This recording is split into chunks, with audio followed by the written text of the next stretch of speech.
marcar de falta com o Arrascaeta, se tem treinado também essas cobranças mais. Obrigado. Bom, sobre o chute de fora da área, eu penso muito, primeiro, como você falou, nas características dos jogadores que estão no campo. Tem uns que são mais chutadores que outros. E principalmente os espaços que o adversário deixa para que você chute. E uma das coisas que o esporte deixa esse espaço na frente da área muitas vezes para que você chute. Foi assim que o Fortaleza fez gol neles, e alguns outros times tiveram possibilidades. O São Paulo fez gols neles também, assim, de fora da área, de rebote. Então isso acaba acontecendo naturalmente, os jogadores sentem mais confiança para chutar. Eles treinam chute todas as semanas, faltas nem sempre, uma sequência de jogos não, mas que o gol de falta tenha entrado. Muitas vezes assim, fazemos gols de bola parada, ou de bola rolando, ou de cruzamento, ou de chute fora da área, mas normalmente 1, 2 gols por jogo. Então passam 2 meses, ou 3, 4 meses, e vocês falam, poxa, mas faz tempo que não faz gol de fora da área, ou faz tempo que não faz gol de falta. Não dá para fazer gol de todos os tipos, todos os jogos, né? Os gols vão se revezando muitas vezes. O importante é que temos capacidade para fazê-los, né? Com jogadores determinantes como temos. Felipe, boa noite. Igor Siqueira do UOL. Na coletiva passada você mencionou que você ia aproveitar esse jogo para recuperar a confiança de alguns jogadores, né? Você considera que o objetivo foi alcançado? E a gente também sabe que você é um cara que é estudioso, metódico, gosta de mergulhar muito no futebol. E apesar de estar pensando sempre no próximo jogo, como você repete pra gente, mas você está tentando alcançar ou aumentar o seu repertório como técnico de alguma maneira nesse período, principalmente que vai anteceder esse mês de Libertadores, finais importantes, conclusão de temporada? Tipo, tá assistindo alguém, estudando alguma questão, algum nó que você está tentando desatar no seu próprio repertório como treinador? Então, eu estudo todas as semanas, assisto jogos das equipes que eu acho que me servem como modelo, para que eu possa também pegar ideias e soluções dependendo dessas equipes europeias ou mesmo aqui brasileiras que enfrentam essas situações durante a semana e sempre nos dão algumas ideias e algumas aportações ao nosso repertório, ao nosso modelo de jogo. Muitas vezes, já escutei falar, que nosso time joga de forma igual. Isso para mim é o maior elogio que eu posso ter, porque isso quer dizer que o time tem identidade. Mas nunca é assim, porque sempre são muitos ajustes em função do plano de jogo, que muitas vezes passa desapercebido para o olho do torcedor, mas existem muitas variações dentro do próprio jogo que vão acontecendo, que faz com que nosso time seja muito difícil de ser marcado e pressionado. Então, evoluir sempre dá tempo. Eu esqueci o que... Bom, acredito que sim, que... todo mundo sai fortalecido depois de uma vitória de 3-0. Boa noite, Felipe. Aqui, Sidão Marinho da Litoral News. De hoje até a final da Libertadores, o Flamengo vai fazer 7 jogos. Já fez o primeiro hoje, né? Porque provavelmente o jogo contra o Galo vai ser na terça-feira anterior lá em Minas.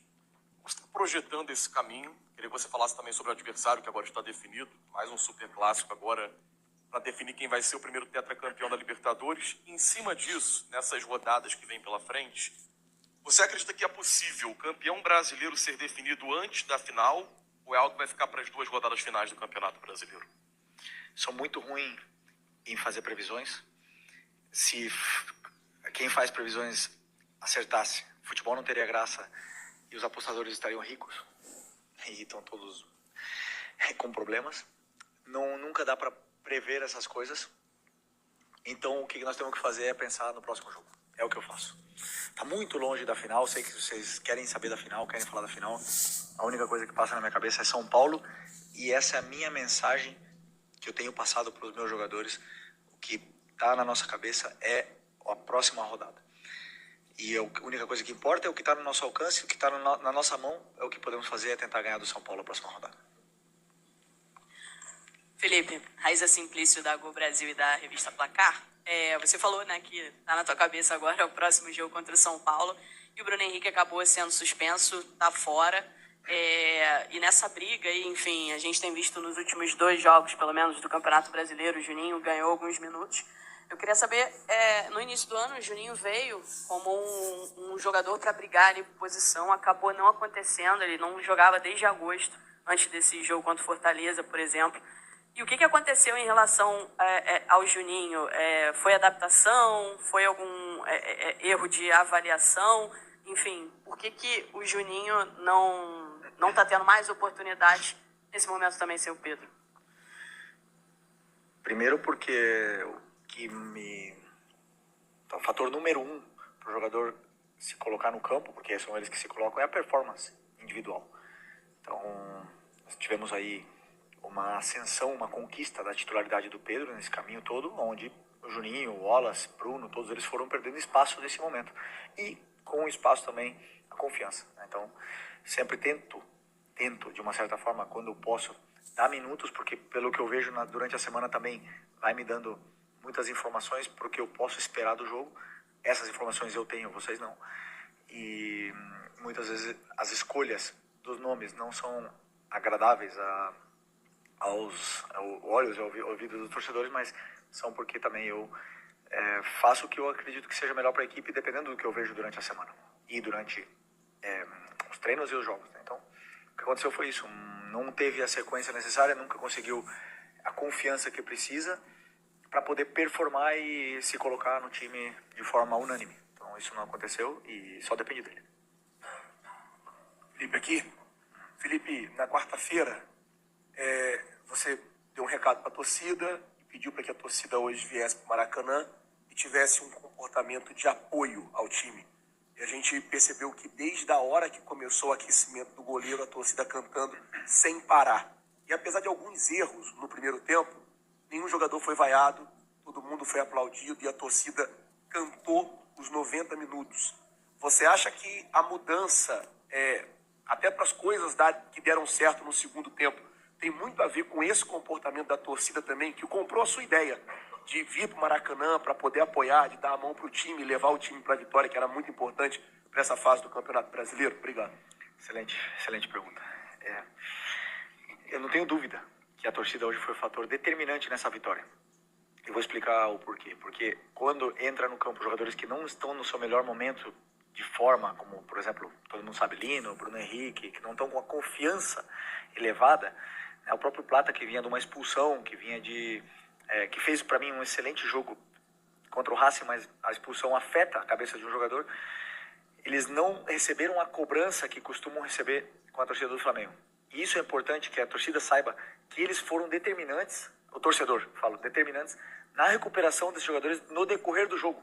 Eles vão tocando na bola, o Lino começou errando, a gente já sabia que ia acontecer isso, mas ele foi, conforme foi passando o tempo, ele foi recuperando bolas, foi defendendo, foi se encontrando melhor e foi voltando a ser o Lino. Por que não podemos falar um jogador desse preço, pegar e botar na gaveta, não botar mais esse jogador, porque vai ser vaiado. Então, esse é a capacidade que o torcedor tem em cima dos jogadores. E eles fizeram isso.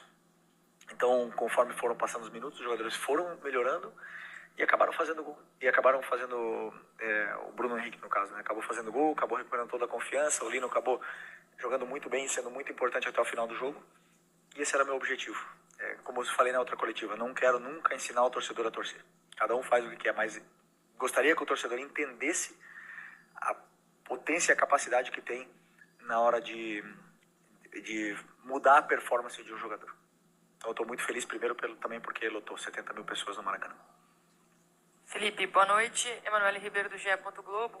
Parabéns pela vitória. Você citou alguns jogadores aí que fizeram uma boa partida. Eu acho que o jogador que, na minha avaliação, foi muito bem hoje foi o De La Cruz, que volta a ser titular, né? Teve a lesão do Jorginho.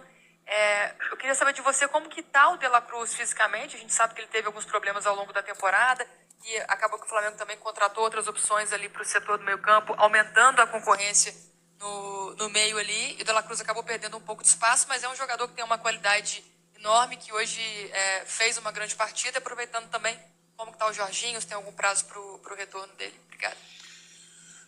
O Nico, como eu falei para vocês nas outras coletivas, na minha visão e pelo meu conhecimento, o Nico é um jogador que, com sequência de treinamentos, ele performa do nível de clube grande europeu. É um jogador muito diferente. Mas várias coisas foram acontecendo antes do Mundial, com a lesão dele do joelho, num sacrifício que ele estava fazendo, e depois ele perdeu essa capacidade de somar treinos. Depois ele teve uma sequência de jogos onde forçou ainda mais, depois entrou processo gripal no meio. Então foram vários detalhes que foram tirando ele desses minutos de treinamento, essa sequência importante para a capacidade física dele. Ele acabou não tendo a sequência e nem podendo competir por posição. Mas o Nico, que todos conhecemos, com ritmo bem treinado, é um jogador top. E hoje conseguiu voltar a somar minutos e se sentir bem dentro do campo, que é uma coisa importante pro jogador. E o Jorginho, nada muito grave, mas temos que ir com cautela. Felipe, tudo bem? Boa noite. Gabriel Orfão, canal Papalhaço Rubro-Negro e Revista Placar. Felipe, entre suas mudanças hoje, você colocou o João Vitor no fim do jogo, acabou entrando na vaga do Léo Pereira. E eu queria saber de você como é que você está enxergando essa questão do zagueiro reserva, né? Porque na maioria dos jogos do ano você tinha o Cleiton como opção, junto do Danilo, do Léo Pereira e do Léo Ortiz. O Cleiton até entrou contra o Bahia. Hoje você coloca o João Vitor para jogar e recentemente você botou até o Iago na lista de relacionados. Como é que você está enxergando essa situação dos zagueiros da base, dos zagueiros mais jovens, podendo ajudar mais aí na sua equipe? E como é que você avalia o jogo do João Vitor hoje? Teve até um lance que você aplaudiu ele quando ele acelerou um pouco o jogo. Obrigado. O João, todo mundo sabe que da qualidade e do carinho que eu tenho pelo futebol dele. Ele estava no Mundial Sub-20, por isso não estava presente no jogo contra o Bahia. E eu repito a mesma coisa que eu falei do Juninho. Para mim é performance, do que eu vejo durante a semana. E o João não baixa um segundo. Então optei por dar minutos para ele nesse jogo de hoje, porque estamos com o Léo Ortiz com problemas no tornozelo. Fez também um sacrifício muito grande. E é importante para mim que ele tenha minutos e se sinta jogador profissional, se sinta partícipe do que está acontecendo no campo, porque em qualquer momento podemos precisar e ele vai ser o jogador da sequência, pela performance dele no dia a dia. Felipe, aqui, boa noite, tudo bem? Júlio Miguel Neto, Disfla e S1 Live. Felipe, você fala que sempre estuda muito, jogo após jogo, né? Mas não tem como não perguntar essa situação do Pedro, que é o que passa para a imprensa e para a maioria do torcedor do Flamengo, que ainda é uma grande incógnita, né? Essa situação dele do antebraço, em relação à sua calcificação, e se ele vai estar apto ou não só para o final da Libertadores, mas tem jogos importantes no Brasileiro, tem um campeonato importante em curso, que é o Campeonato Brasileiro. E o Flamengo, nesse primeiro momento, se o Palmeiras não vencer amanhã, retoma a liderança. Eu queria perguntar para você em relação ao jogo de hoje, né? Você colocou o Bruno mais avançado. Já passa pela sua cabeça, você que é um cara estudioso, começar a avaliar a possibilidade de não ter o Pedro na Libertadores e ter essa peça-chave para o jogo contra a equipe do Palmeiras na Libertadores? Eu estou falando em relação à Libertadores, tem os outros jogos, mas já para ter uma base, caso você não ter Pedro disponível. E o Plata? Plata foi expulso. O Pedro, uma fratura óssea, eu não sou médico, né? Mas eu já quebrei as duas pernas, eu já quebrei o braço, já quebrei a mão, tudo que é osso. São 6 semanas. Então, tá muito, muito ajustado para o Pedro chegar nessa final. Mas também tendo em conta a recuperação tão acelerada que ele teve com o joelho, e acelerada não, tão perfeita, né, como ele teve com a do joelho, e ele é um homem de fé, todos acreditamos que ele possa sim conseguir essa proeza, né, mas sem colocar prazo, sem colocar nenhuma pressa no jogador. Ele primeiro é a saúde e que ele esteja bem recuperado para poder performar, que é o mais importante. E o Bruno hoje jogou onde ele jogou em 2019 praticamente o ano inteiro, com ele e o Gabi na frente, o Arrasca na ponta esquerda e o Ribeiro na direita. Essa, para mim, é a posição dele. Por mais que me digam o contrário, onde eu vejo ele poder fazer a diferença. Que ele chega bem na área, tem bom cabeceio, ataca bem espaço. E quando está com confiança e está bem, é um jogador... como é que eu poderia dizer? Ele e o Arrasca são lendas históricas do Flamengo e temos que agradecê-los. Felipe, boa noite. Bruno Castanha, de Papo Futebol Clube. Felipe, hoje o Flamengo teve mais um jogador expulso, né? Nos últimos jogos sempre vem rolando a expulsão, algumas justas, outras não. Mas eu queria saber do critério, né? Você, a sua opinião sobre a questão do critério ou a falta dele nos jogos, porque a gente vê às vezes jogadas semelhantes e aí não é expulso, no outro jogo é. No caso da expulsão do Everton, hoje da semana passada, do jogo do Palmeiras e Cruzeiro, o VAR chamou o árbitro que não quis expulsar. Como é que fica também para o jogador, né? Cada jogo sem saber também qual o critério da arbitragem, o que vai fazer, o que pode fazer, o que não pode fazer. Obrigado. Foi justa a expulsão? Eu não vi o lance. Foi justa? Foi justa. Foi justa a expulsão. Tu não achou? Ok. Bom, o que eu escutei foi que reconheceram um erro no jogo do Palmeiras, se corrige, nenhuma jogada é igual, mas começaram a aplicar e dali para frente. Então, entra nessa correção e o que eu tenho que fazer é tentar que meus jogadores também não sejam expulsos, né? No caso, o Everton foi sem nenhuma intenção de ser expulso. É um jogador que não é nada violento e uma pena que vamos perdê-lo para o próximo jogo também. Ok, Felipe, boa noite. Marcos Martins aqui embaixo. Marcos Martins do Canadá QCRN. Parabéns pela vitória.